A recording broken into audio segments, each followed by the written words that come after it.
ഏറെക്കാലത്തെ സമരത്തിനും പ്രതിഷേധങ്ങൾക്കും ഒടുവിൽ സ്കൂൾ പാചക തൊഴിലാളികൾക്ക് സർക്കാർ വേതന കുടിശ്ശിക പ്രഖ്യാപിച്ചിരിക്കുകയാണ്. ഇത് തൊഴിലാളികൾക്ക് ആശ്വാസം പകരുന്നതാണെങ്കിലും അത് എപ്പോൾ കൈവശം എത്തുമെന്ന ആശങ്കയാണ് പലരുടെയും മനസ്സിൽ. ഒരുപക്ഷെ ശമ്പള കുടിശ്ശിക വിഷയത്തിൽ ഏറ്റവും അധികം പ്രതിസന്ധി നേരിട്ട വിഭാഗം കൂടിയാണ് സ്കൂൾ പാചക തൊഴിലാളികളുടേത്. വേതന വിതരണത്തിനായി 33.63 കോടി രൂപയാണ് സർക്കാർ പ്രഖ്യാപിച്ചത്.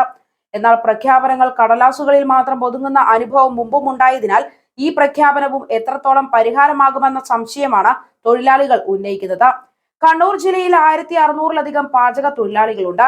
കഴിഞ്ഞ 3 മാസത്തിലധികമായി മുടങ്ങിക്കിടക്കുന്ന വേതനം ഇവരുടെ ജീവിതം ഇരുട്ടിലാക്കിയെന്ന് വേണം പറയാൻ. എങ്കിലും കടുത്ത അവഗണനയിലും സ്കൂൾ തുറന്നതോടെ തങ്ങളുടെ ജോലി നിറവേറ്റുന്നതിൽ തൊഴിലാളികൾ യാതൊരു മടിയും കാണിച്ചിരുന്നില്ല. 600 രൂപ ദിവസവേതന അടിസ്ഥാനത്തിൽ തൊഴിലെടുക്കുന്ന പാചക തൊഴിലാളികളാണ് നിരന്തരമായി സർക്കാർ അവഗണന ഏറ്റുവാങ്ങിക്കൊണ്ടിരിക്കുന്നത്. കേരളത്തിൽ സ്കൂൾ ഉച്ചഭക്ഷണ പാചക തൊഴിലാളികൾക്ക് 20 പ്രവൃത്തി ദിവസങ്ങളുള്ള ഒരു മാസത്തിൽ 13,500 രൂപ വരെയാണ് വേതനം ലഭിക്കുന്നത്. ഇതിൽ കേന്ദ്ര വിഹിതം 600 രൂപ മാത്രമാണ്. ബാക്കി 12,900 രൂപ സംസ്ഥാന ഫണ്ടിൽ നിന്നാണ് നൽകേണ്ടത്. ഇത് തന്നെ 6 വർഷം മുമ്പ് നിശ്ചയിച്ച വേതനമാണ്. കേന്ദ്ര മാനദണ്ഡ പ്രകാരം സ്കൂൾ പാചക തൊഴിലാളികൾക്ക് മാസം 1000 രൂപ മാത്രമാണ് ഓണറേറിയം ലഭിക്കേണ്ടത് എന്നും എന്നാൽ സംസ്ഥാനത്ത് പ്രതിദിനം 600 മുതൽ 675 രൂപ വരെ നൽകുന്നുണ്ട് എന്നും ബന്ധപ്പെട്ടവർ പറയുമ്പോഴും അത് എത്രത്തോളം കൃത്യതയോടെ തൊഴിലാളിക്ക് ലഭിക്കുന്നുണ്ട് എന്നതും ചിന്തിക്കേണ്ടതാണ്. ഇതിൽ ഭൂരിഭാഗം പേരും പ്രായമായവരും ഇനി മറ്റൊരു ജോലിക്ക് പോകാൻ സാധിക്കാത്തവരുമാണ്.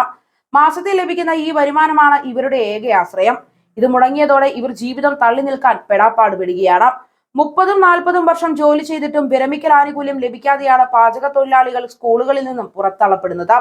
2016-ൽ മിനിമം കൂലി വിജ്ഞാപനം വന്നെങ്കിലും ഇതുവരെ നടപ്പാക്കിയിട്ടില്ല എന്നതും ഏറെ സങ്കടകരമാണ്.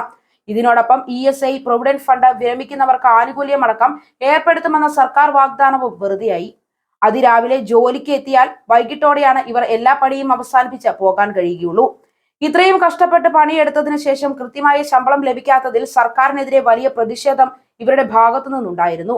ഓണം കൂടി വരാനിരിക്കെ സർക്കാർ പ്രഖ്യാപനം എന്തുകൊണ്ടും ഇവരുടെ എല്ലാം ജീവിതത്തിലേക്ക് വെളിച്ചം വീശുമെന്നതിൽ സംശയമില്ല.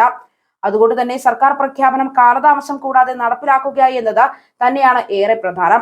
150 കുട്ടികൾക്ക് ഒരു പാചക തൊഴിലാളി എന്ന അനുപാതത്തിൽ പാചക തൊഴിലാളികളെ നിയമിക്കണമെന്നും ആവശ്യമുയരുന്നുണ്ട്.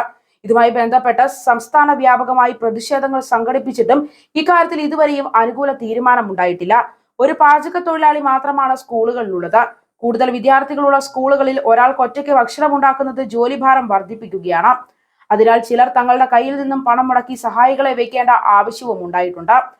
അധ്വാന ഭാരം കുറയ്ക്കുക, മിനിമം വേതനം 900 രൂപയാക്കുക, പ്രായപരിധി 70 വയസ്സാക്കി നിജപ്പെടുത്തുക, പിരിഞ്ഞു പോകുമ്പോൾ 5 ലക്ഷം സഹായധനമായി നൽകുക തുടങ്ങിയ ആവശ്യങ്ങളും സ്കൂൾ പാചക തൊഴിലാളി സംഘടന സംസ്ഥാന കമ്മിറ്റി നിരന്തരമായി നിവേദനത്തിൽ ഉന്നയിക്കുന്നുണ്ട്. എന്നാൽ ബന്ധപ്പെട്ടവർ ഇത്തരം പരാതികൾക്ക് അർഹിക്കുന്ന പരിഗണന നൽകുന്നില്ല. 2024 ഏപ്രിൽ മെയ് മാസത്തെ സമാശ്വാസ വേതനവും ജൂൺ മാസത്തെ മുഴുവൻ വേതനവുമാണ് മുടങ്ങിയത്. 3 മാസത്തെ വേതനം കൊടുക്കാൻ വേണ്ടത് 8.13 കോടിയാണെന്നിരിക്കെ ഈ വിഷയത്തിൽ ധനവകുപ്പിന്റെ അനങ്ങാപ്പാറ നയം തൊഴിലാളികളെ ഏറെ പ്രതിസന്ധിയിലാക്കിയിരുന്നു. ഏപ്രിൽ മെയ് മാസങ്ങളിലെ അവധിക്കാല സമാശ്വാസമായി 5.42 കോടി രൂപയും ജൂൺ മാസത്തെ ശമ്പളവുമാണ് ഇതുവരെ നൽകാത്തത്. നിലവിൽ സംസ്ഥാനത്ത് 14,000-ഓളം പാചക തൊഴിലാളികൾ ജോലി ചെയ്യുന്നതായാണ് സർക്കാർ കണക്ക്. കഴിഞ്ഞ സാമ്പത്തിക വർഷത്തിലെ അവസാന മാസമായ മാർച്ച് വരെയുള്ള ശമ്പളമാണ് നിലവിൽ ഇവർക്ക് ലഭിച്ചിരിക്കുന്നത്.